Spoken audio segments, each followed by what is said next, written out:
हरिओम, ओम आनंदमय, ओम शांतिमय, ओम ज्ञानमय। आप सभी दर्शकों का हमारे चैनल पर स्वागत है। आज हम लोग बीएड के समावेशी शिक्षा के सृजन वाले पेपर के अंतर्गत विविध आवश्यकता की अवधारणा का हम लोग अर्थ समझेंगे कि अवधारणा का मतलब क्या होता है, विविध आवश्यकता की अवधारणा क्या होती है। अवधारणा का तात्पर्य होता है कि विविध आवश्यकता में कौन कौन से तत्व या कौन कौन सी गतिविधियां शामिल है, उसी को हम क्या कहते हैं, अवधारणा।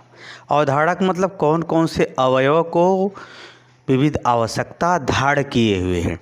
विविध आवश्यकता का यहाँ तात्पर्य है, कल हमने बताया था आपको डिटेल में, विविध आवश्यकता विद्यार्थी के भी संदर्भ में होती है, शिक्षक के भी संदर्भ में होती है, शैक्षणिक गतिविधियों के संदर्भ में होती है।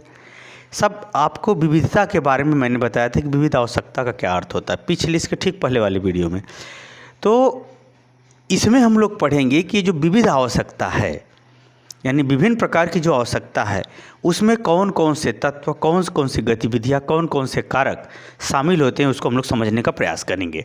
वास्तव में जो विभिन्न प्रकार के सभी प्रकार के जो बालक हैं, विभिन्न प्रकार के जो बालक बालिका हैं, जो योग्यता क्षमता, शारीरिक योग्यता क्षमता, मानसिक योग्यता क्षमता में विभिन्न होने के बावजूद भी सामान्य कक्षा में सामान्य पाठ्यक्रम एक ही शिक्षक द्वारा पढ़ाया जाता है।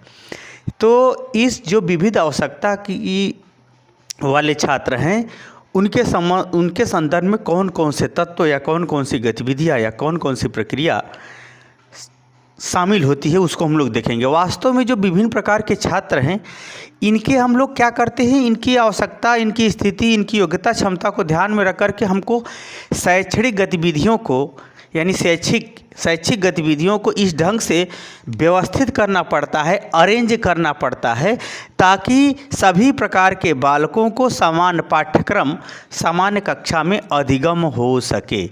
यानी शैक्षणिक प्रबंधन इस हिसाब से करना होता है, इस ढंग से व्यवस्थित करना पड़ता है, ताकि जो विभिन्न प्रकार के छात्र छात्रा हैं उनको अधिगम हो सके।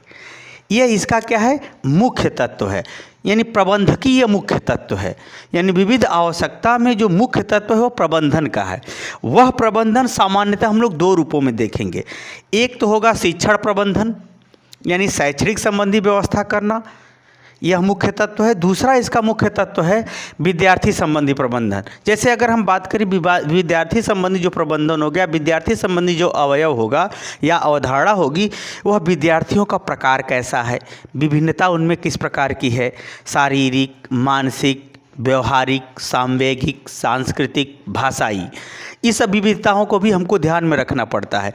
इन विविधताओं को ध्यान में रख करके उनके हम योग्यता क्षमता को भी आकलन करते हैं कि किस विषय के लिए किस विषय की किस छात्र में कैसी योग्यता क्षमता है या समझ है, इसका भी ध्यान में रखना होता है। साथ ही अगर बालक विकलांग है, मूक बधिर बालक है, श्रवण बाधित बालक है, तो उसके लिए हम व्यवस्था भी करेंगे, कहाँ उसको बैठाएं, किस तरह से जो है उस पर हम ध्यान रखें, बार बार विषयों को किस तरह से पूछें। अगर बालक आंख झपका के देखता है, निश्चित रूप से उसे कम दिखाई देता है, उसे हम आगे बैठाएं। कुल मिलाकर के बालक की भी हमें व्यवस्था देखनी पड़ती है, पढ़ाते समय भी और विभिन्न शैक्षणिक गतिविधियों में भी। उसके संग किस बालक को कैसा साधन चाहिए पढ़ने के लिए या समझने के लिए। जैसे अब दृष्टिबाधित बालक, उसके लिए ब्रेल लिपि चाहिए, साधन चाहिए। अगर दृष्टि दोष बाधित बालक है तो उसके लिए हमको चिकित्सकीय परामर्श देना और उसके उचित चश्मे का बनवाने का निर्देश देना या व्यवस्था कराना, ये सब। यानी कुल मिलाकर के हम बात करें, अगर बालक आने जाने में असमर्थ है तो उसके लिए व्हील चेयर या अन्य व्यवस्था करना। कुल मिलाकर के अगर हम देखें तो विविध आवश्यकता के अंतर्गत जो प्रमुख अवधारणा होती है, उसमें विद्यार्थियों की योग्यता क्षमता या प्रकार को देख करके, उसकी फिर व्यवस्था को देख करके, उसके आवश्यक साधनों को देख करके भी हमको क्या करना पड़ता है, व्यवस्था देना पड़ता है, ताकि यह बालक या विभिन्न प्रकार के जो समावेशी शिक्षा के अंतर्गत बालक है, वे अधिगम के लिए शारीरिक और मानसिक रूप से तैयार हो सकें।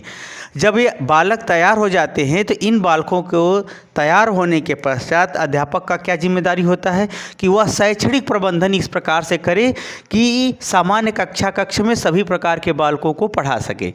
अर्थात विधियों में विभिन्नता रखे, अपने कौशल कला का निखार, यानी योग्यता क्षमता कौशलात्मक जो जैसे होता है, जैसे संपट कौशल, प्रस्तावना कौशल, व्याख्यान कौशल, प्रश्न कौशल, ये सब जो माइक्रो टीचिंग के अंतर्गत जो कौशल डेवलप किए गए हैं उसको वह पर्याप्त रूप से हर छात्रों की योग्यता क्षमता को ध्यान में रखते हुए उसमें विविधता ला सके, अर्थात एक ही प्रश्न को 1, 2, 3 ढंग से पूछ सके, प्रश्न एक ही है।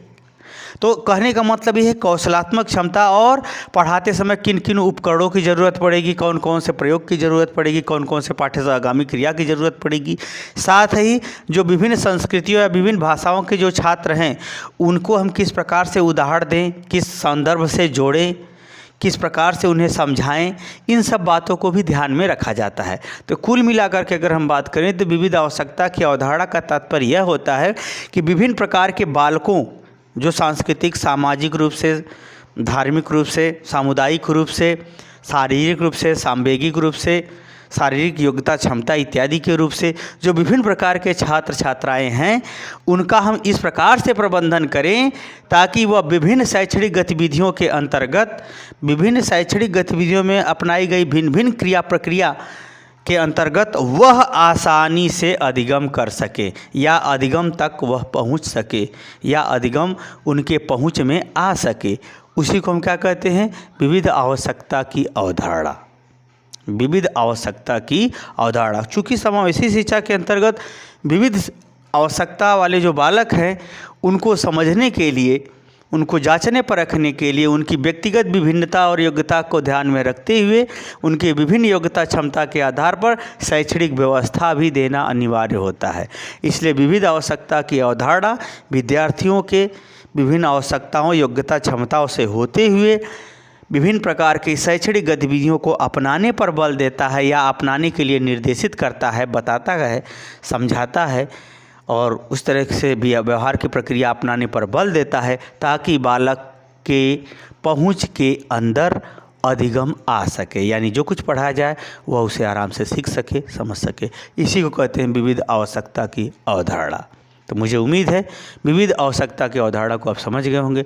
समझ गए तो कमेंट बॉक्स में ज़रूर बताइए। साथ ही मेरे चैनल को लाइक, शेयर, सब्सक्राइब कीजिए। हरिओम।